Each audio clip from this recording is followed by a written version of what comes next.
This is episode 66 of Zen and the Art of Real Estate Investing with my guest, Travis Baucom. Travis is the founder and CEO of Baucom Capital. He's a director of overall investment strategy, asset acquisitions, and business development activities for the company. He is the personal selector of most of these deals. Travis, welcome to the show. Yeah, thanks for having me, Jonathan. Yeah, pleasure. So let's start with self-storage, and then I'm going to back into what I like to ask about the beginnings of real estate. But how did you end up in self-storage? Yeah, we had a really big residential house buying company, and so we in 2012 I bought my first house, and then I kind of figured out how to market to off-market properties around 2015, and we just started maximizing that as much as possible. And so from 2015 to 2018, we bought about 400 houses. And at the end of that, when you're buying so many houses, it takes a ton of people, employees and indirect employees, like contractors, that sort of thing. And then, you're bound to have issues, litigating issues, that sort of thing, and either selling the property or dealing with contractors. Yeah. We had a house that flooded, right before we sold it. It was a disaster. And so I just, at the end of 2018, around October, I fired everybody, and I had a whole bunch of projects going. I had about 72 rental properties, and I was trying to figure out what is an easier way to take my skill set of buying real estate and eliminate all this stress and eliminate all this chaos. And that's essentially how I ended, over a 6-month process, looking at pretty much every asset class, even looking at businesses to buy. I ended up narrowing down on self-storage because it seemed a substantially simpler version of owning real estate. And it seemed like I could grow my wealth a good amount at the same time. Yeah, I think a lot of people, after they've made the pivot, realize like there's no tenants, there's no contractors. If somebody doesn't pay, it's pretty easy. You just lock them out with a code. Is that part of the things that you started to realize, that it would be a less stressful and potentially more scale for your skill set that way? Yeah, it seemed like it was a true cash flowing asset. So you could, every guru out there talks about passive income in real estate, but the reality is, with the syndication model, which has taken off since 2013 or 14 or so, houses or multifamily flipping to another syndicator to another syndicator to another syndicator, there's not a lot of cash flow left. You might make a 2 to 5% cash on cash, but the real juice is selling, and you'll make a 2x when you sell to other person that is going to hopefully raise rents, that sort of thing. But in storage, it seems like you could quickly increase the net operating income because you're dealing with month-to-month leases as opposed to 12-month long leases. You also can have very, very low maintenance due to the fact that you tend to not have utilities at these facilities. You definitely don't have plumbing, which is the one that causes the most damage. Unless it's a climate controlled facility, you don't have AC.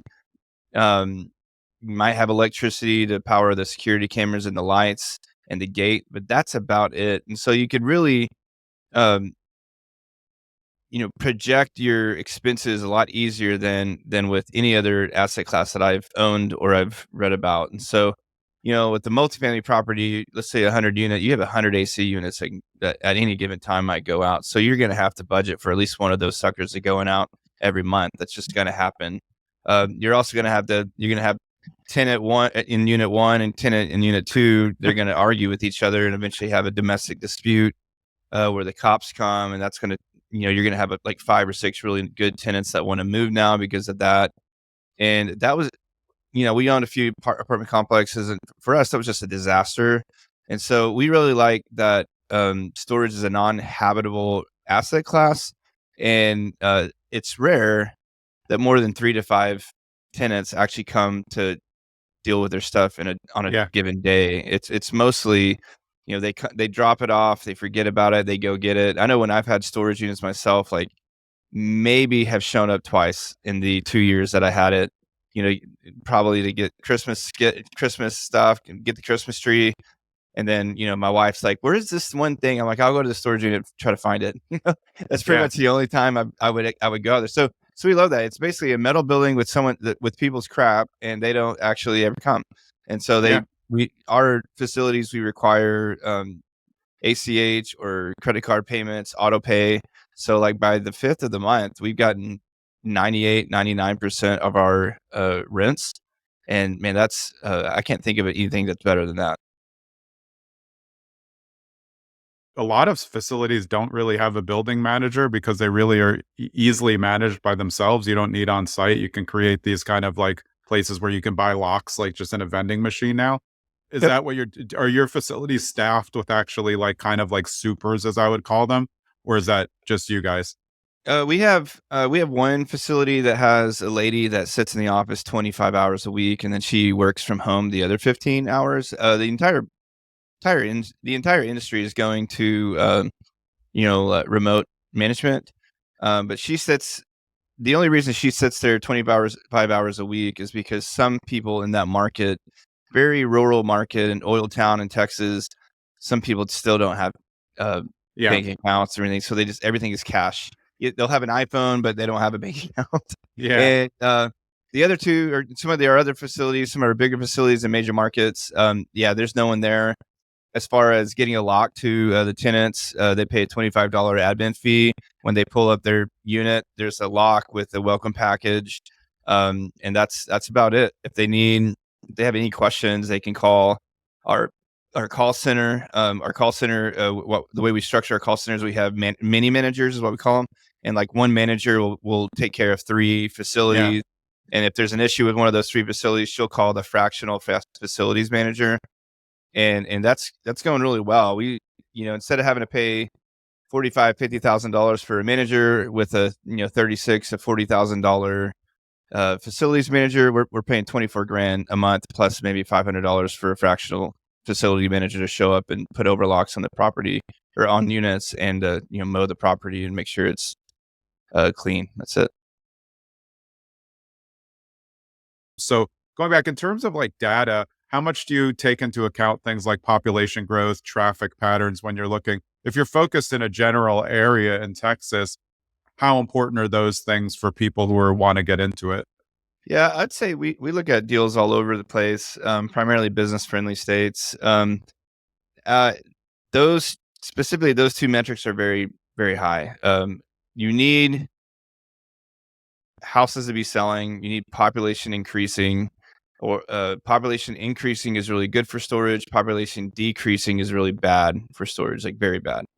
The one facility we have that isn't doing well is the market is a decreasing population, and so we are no longer buying decreasing population Yeah. facilities, and so in facilities in decreasing population towns. As far as VPD on the roads, that is a pretty big metric. And the reason why is because if people aren't driving by your facility, they're probably not going to see your facility. Yeah. It's just like direct mail. They have to see your direct mail 5, 6, 7 times before they know you. Like, oh, this is where I can put my stuff. So they got to drive by it. They also got to see it on Facebook or Google PPC. When they're like wanting a storage facility, they tend to be doing self storage for you or close to you or close to me, like self storage near me. Yeah.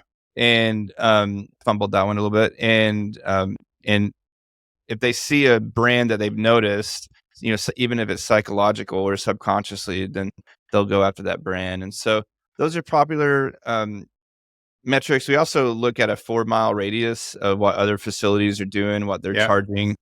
If you live 2 miles from a facility, you're probably not going to drive much further than 4 miles away to put your stuff. And so Extra Space says that their main, I think it's like 95% of their tenants come from a 3.67 mile radius. And so, after buying Life Storage, they're the biggest storage facility in America, or storage facility company in America.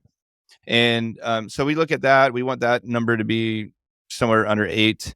If it's somewhere around 4, we're going to take that very serious. That means Yeah. that it's very undersupplied, and there's probably quite a bit of money to be made. If it's around 8 or 9, we'll glance at it a little bit, check those other things, see what the other facilities are doing. If the other facilities are full, then we might have an option. And another thing is if rates are really below the market rates, It could be because that owner didn't push the rates. It also could be that the facility sucks. Like, it's really hard to get in and out. The gate's 10 feet wide. If you have a trailer, U-Haul, you can't get your U-Haul around the corner without hitting another unit. All that stuff plays into the stuff that we look at during underwriting.